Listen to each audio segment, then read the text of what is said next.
Bonjour à tous les développeurs.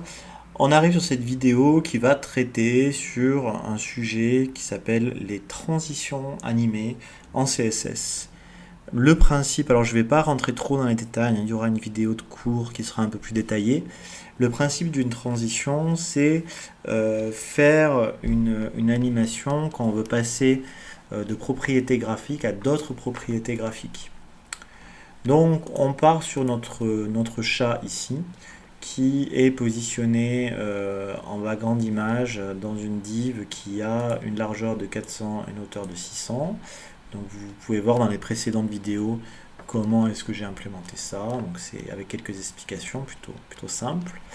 Et je vais aller demander à ce que quand je fais un hover sur mon chat, je vais lui faire une rotation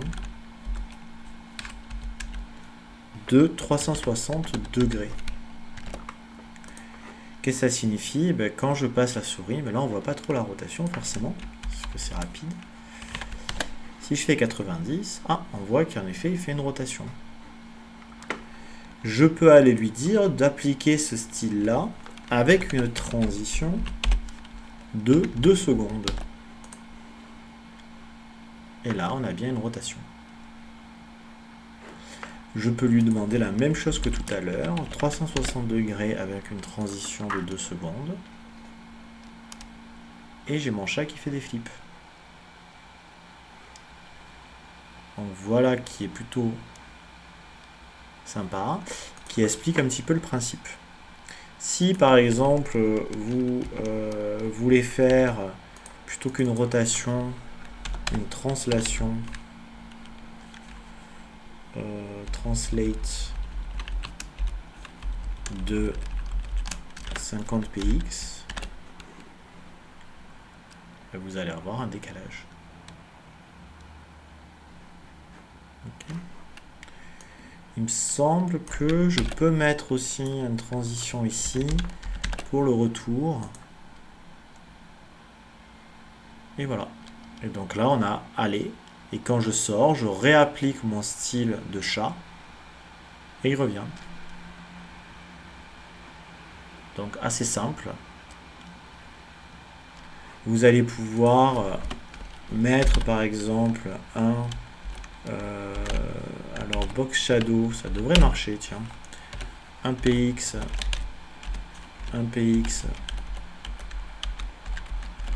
solide.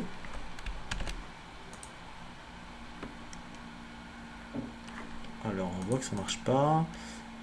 Solide et black. Alors attendez. Box shadow c'est 10. Alors 5px ici. Et c'est pas solide, excusez-moi, je confonds avec les borders. Black ici, voilà. Hop. Et vous voyez que l'apparition et la disparition de l'ombre, on va l'agrandir, se fait de manière progressive. En fait, il suit une trajectoire qui est notre fonction de easing. Alors j'en parlerai dans des vidéos un peu plus complètes. Mais ici, on a bien notre transition qui s'applique comme cela. Vous pouvez animer des propriétés de couleur, des propriétés de taille, de grandeur. Donc il y a plein de propriétés dans beaucoup de frameworks. Le principe est le même. Vous partez d'un état initial et vous animez vers un état final. Voilà.